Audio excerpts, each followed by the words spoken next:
I'm David Curtis, candidate for the State Senate.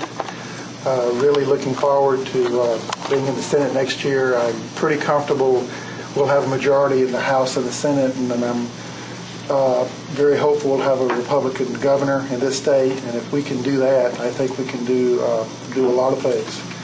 We've got a lot of problems in this state. We were dead last in economic growth in 2011.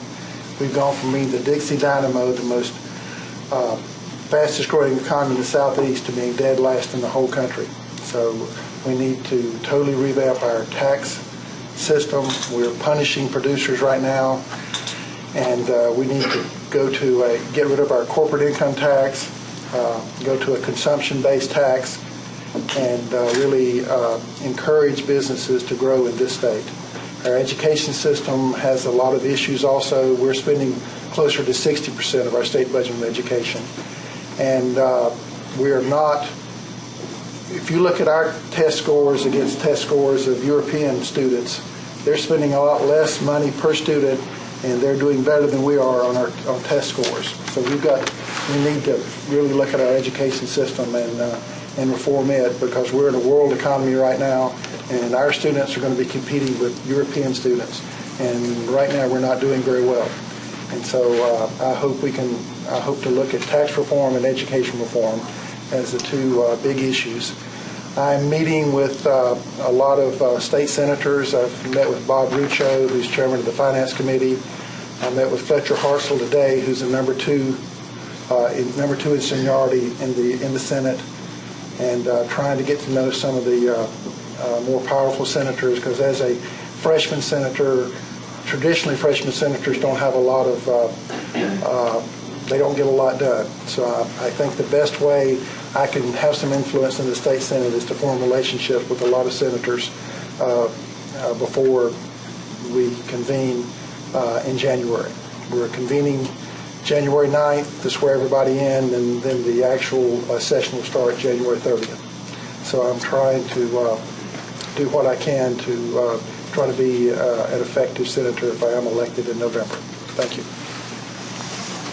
For our state Senate candidates, and this has been alluded to already, but education spending consumes about half the state budget, yet our results are mediocre compared to many states and almost all developed countries. How do we move education forward specifically?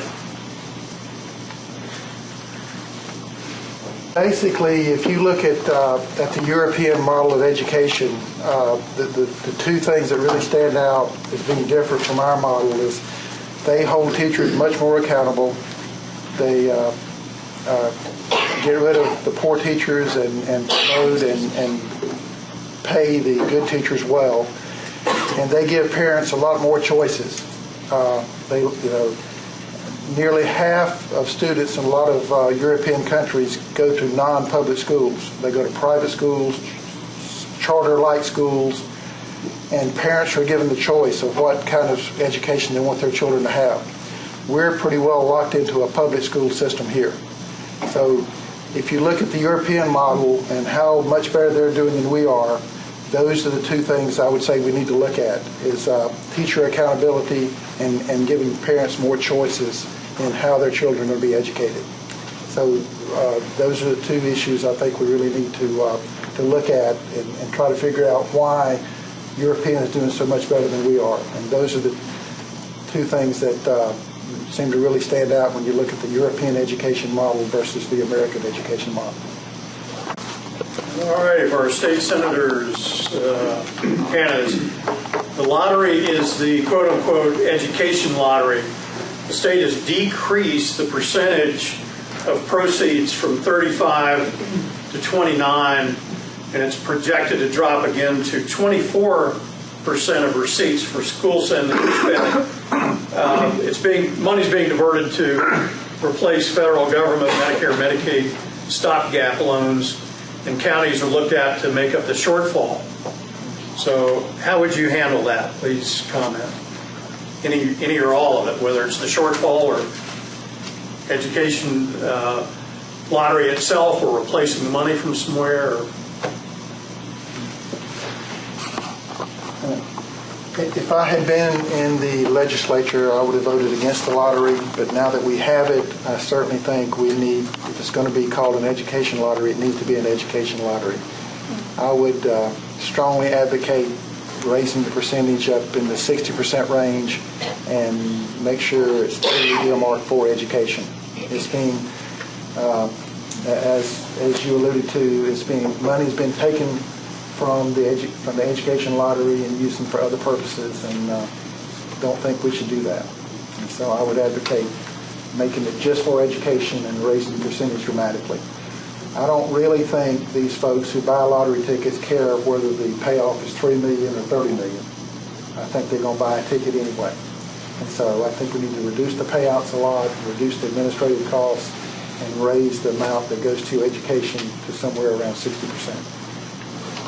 Thank you. Then as a follow-up to each of you, if the money's staying in the education fund and funds aren't available for Medicare, Medicaid support in the state, where do those funds come from?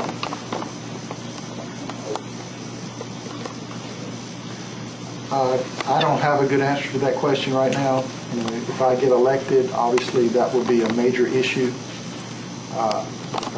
We can't raise taxes, so the funds have got to come from somewhere within the current budget.